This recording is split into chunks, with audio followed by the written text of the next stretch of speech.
गुजरांवाला का बलवंत। पाकिस्तान के शहर गुजरांवाला की मरदम खेज सरजमीन ने कितने ही ऐसे अफराद को जन्म दिया जो अपने अपने शोबों में शोहरत की बुलंदियों पर पहुंचे और गुजरांवाला की निस्बत को शोहरत दवाम बख्शी। इसी गुजरांवाला के एक गांव चक बहलोल में एक बच्चे ने जन्म लिया जिसका नाम बलवंत सिंह रखा गया। ये जून 1921 की बात है। उस वक्त किसे मालूम था कि एक दिन बलवंत सिंह का नाम अफसाने, नॉवेल, ड्रामे और सहाफत की दुनियाओं में जगमगाएगा। ये हिंदुस्तान की तकसीम से पहले की बात है, जब मुल्क पर सल्तनत बरतानिया की हुक्मरानी थी। बलवंत सिंह जरा बड़ा हुआ तो उसे क्रेसेंट प्रेपरेटरी स्कूल में दाखिल कराया गया। बलवंत सिंह के वालिद सरदार लाभ सिंह देहरादून के मिलिट्री कॉलेज में पढ़ाते थे। ये अपने जमाने का मारूफ तालीमी इदारा था। बलवंत ने गुजरांवाला से प्राइमरी का इम्तिहान पास किया तो वालिद ने उसे अपने पास देहरादून बुला लिया। यहीं बलवंत ने मैट्रिक तक तालीम हासिल की। इंटरमीडिएट के लिए उसे वालिद ने जमुना क्रिश्चियन कॉलेज में दाखिल करा दिया। इंटरमीडिएट के बाद बलवंत सिंह ने इलाहाबाद यूनिवर्सिटी में दाखिला ले लिया, जहां से उसने बीए की डिग्री हासिल की। उस जमाने में लाहौर इम्कानात का शहर समझा जाता था, जहां न सिर्फ मुलाजमत के मौके ज्यादा थे बल्कि यहाँ अदबी और सकाफती सरगर्मियों की भी रेल पेल थी। लाहौर इसके आबाई शहर गुजरांवाला के भी नजदीक था। वही गुजरांवाला जहाँ की फिजाओं में उसके बचपन के खूबसूरत शब-ओ-रूज गुजरे थे। यूं बलवंत सिंह को लाहौर की कशिश अपने पास खींच लाई। लाहौर आने की बड़ी वजह अदब के साथ उसका बेपनाह लगाव था और वो अपने शौक की तकमील लाहौर में करना चाहता था। इस शौक की इब्तिदा बहुत पहले हो चुकी थी। ये उन दिनों की बात है जब वो मैट्रिक में पढ़ रहा था। उस जमाने में उसने एक कहानी लिखी, कहानी जिसकी हर सत्र में पंजाब का दिल धड़क रहा था। वही पंजाब जो बलवंत की रगों में खून बनकर दौड़ता था। उस कहानी का नाम सजा था। कहानी लिखकर बलवंत ने अपने जमाने के मारूफ अदबी रसाले साकी को इशाअत के लिए भेज दी। रसाले के मुदीर मारूफ अदीब शाहिद अहमद देलवी थे।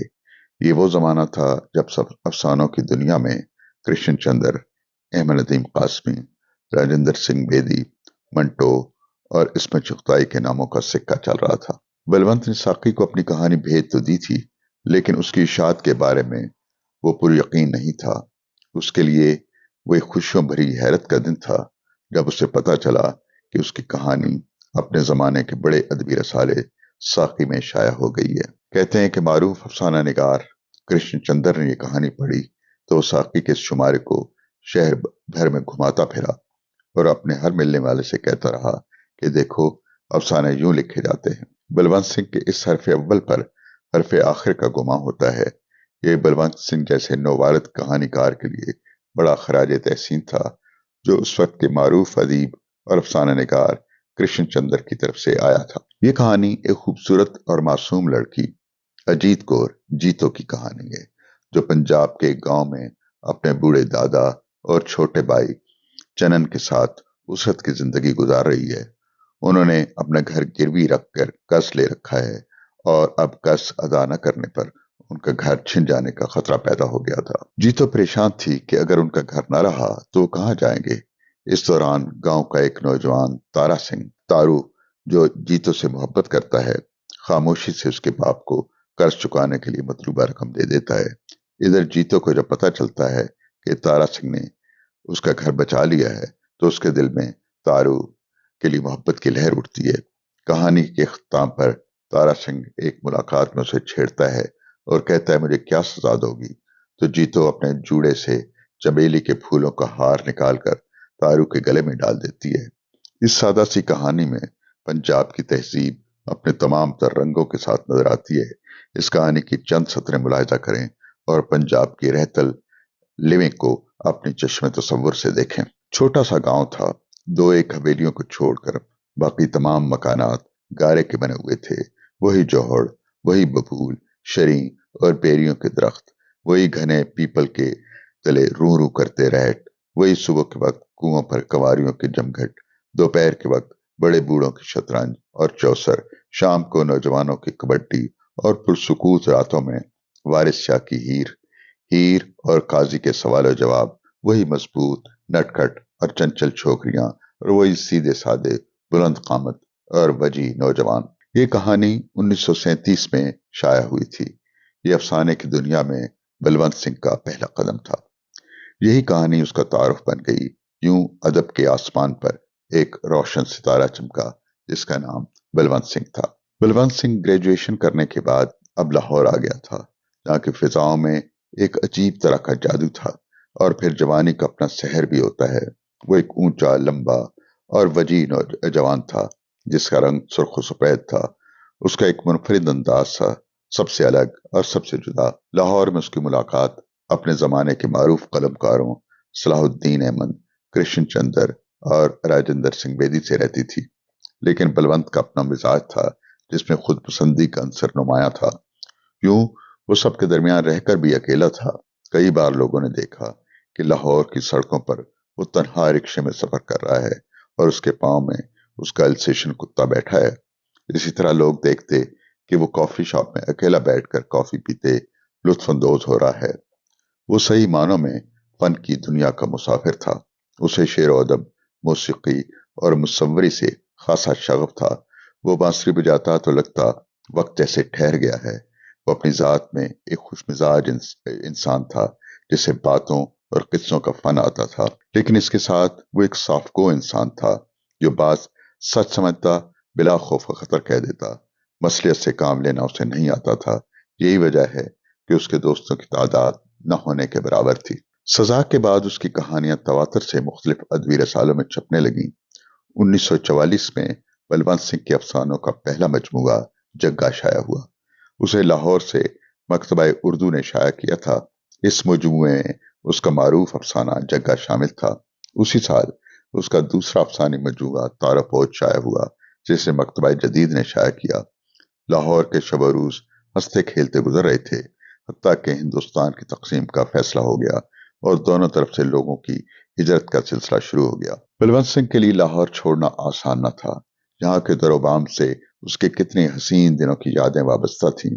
लेकिन अब लाहौर से जुदाई का वक्त आ गया था। बलवंत ने अपना सामान समेटा, लाहौर के गली कूचों पर अलविदाई नजर डाली और बोझल दिल के साथ एक नई मंजिल की तरफ रवाना हो गया। ये मंजिल हिंदुस्तान का शहर इलाहाबाद थी। वहां की जिंदगी कैसे बसर होगी, वो कहाँ रहेगा, उसकी मुलाजमत का क्या बनेगा। उसके ज़हन में बहुत से सवालात सर उठा रहे थे, लेकिन उसने अपना सर झटक दिया। इस वक्त वो कुछ भी न सोचना चाहता था। अब हिंदुस्तान की तकसीम हो चुकी थी। बलवंत सिंह लाहौर से इलाहाबाद जाकर जिंदगी को एक नए सिरे से शुरू कर रहा था।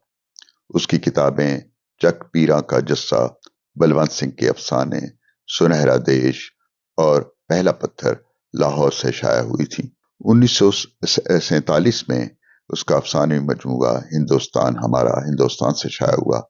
1948 में बलवंत सिंह वजारत इत्तलात व नशरियात के रसालों आजकल, बसात आलम और नौनिहाल के 1948 में बलवंत सिंह वजारत इत्तलात व नशरियात के रसालों आजकल, बसात आलम और नौनिहाल के इदारती अमले से वाबस्ता हो गया। लेकिन सच्ची बात यह है कि वो मुलाजमत के लिए बना ही नहीं था। खुशामद और मसलियत का उसकी शख्सियत से कोई इलाका न था। वो दिल ही दिल में कुड़ता था कि औसत दर्जे की जहानत के अफराद कैसे ज़हीन लोगों को रौंद कर आगे बढ़ जाते हैं। वो मुलाजमत तो कर रहा था, लेकिन उसके अंदर एक कश्मकश जारी थी। ऐसे में उसके सुकून का जरिया उसकी तहरीरें थीं। तक़सीम हिंदुस्तान के बाद 1948 में बलवंत सिंह का पहला नावल मंजर आम पर आया जिसका उन्वान था रात, चोर और चांद। उर्दू में बलवंत की कुल 11 किताबें दस्तयाब हैं, जिनमें 7 अफसानों के मजमूए और 4 नावल हैं। बलवंत सिंह ने उर्दू के अलावा हिंदी में भी किताबें लिखी जिनकी तादाद 30 है। जो उर्दू और हिंदी किताबों की कुल तादाद 41 बनती है, जो बलवंत की गैर मामूली सलाहियतों की दलील है। लेकिन लिखने के अमल में एक और बात बलवंत को दूसरों से मुमताज करती है। वो ये कि वो कहानियां अपने हाथ से नहीं लिखता था, बल्कि बोलता था और कोई दूसरा लिखता था। बलवंत सिंह को पंजाब से इश्क था। पंजाब से उसकी वाबस्तगी की शिद्दत उसकी कहानियों और नावलों में नजर आती है। बलवंत सिंह के अफसानों और नावलों में पंजाब के खेत, पगडंडियां, चश्मे, दरख्त, परिंदे और मौसम सांस लेते नजर आते हैं। पंजाब से वालिहाना इश्क की ये महक बलवंत की इस तहरीर में महसूस करें। वारिस साहब का पंजाब, गंदम के सुनहरे खोशों वाला पंजाब, शहद भरे कुओं वाला पंजाब, हीर का पंजाब, गूंजों और रहटों वाला पंजाब। बलवंत सिंह के अफसानों की कुल तादाद 132 है, जिनमें पंजाब और पंजाब में रहने वालों को अक्स नजर आता है। पंजाबियत की छाप न सिर्फ बलवंत सिंह के मौज़ूआत, किरदारों और लोकेल में नजर आती है, बल्कि उनके उसलूब और डिक्शन में पंजाबी के अल्फाज और एक्सप्रेशन का इस्तेमाल कसरत से मिलता है। बलवंत का शेरी ज़ौक़ भी उसके उसलूब का अहम हिस्सा है। मुख्तलिफ तहरीरों में कहीं उर्दू और कहीं पंजाबी अशार का इस्तेमाल मानी के अबलाग में मुआवनत करता है। खास तौर पर पंजाबी फोक शायरी का इस्तेमाल कहानियों की असर पजीरी को बढ़ा देता है। बलवंत सिंह को एक रूमानवी कहानीकार कहा जाता है, लेकिन उसकी कहानियों में मौज़ूआत की तहदारी है। इनमें कहीं रूमान है, कहीं फसादात का अक्स है, कहीं नफ्सियात की गिरा कुशाई है, और ये सब कुछ एक दयानतदाराना सादगी से पेंट किया गया है। उसकी कहानियों में एक अहम मौजू सिखों का रहन सहन है।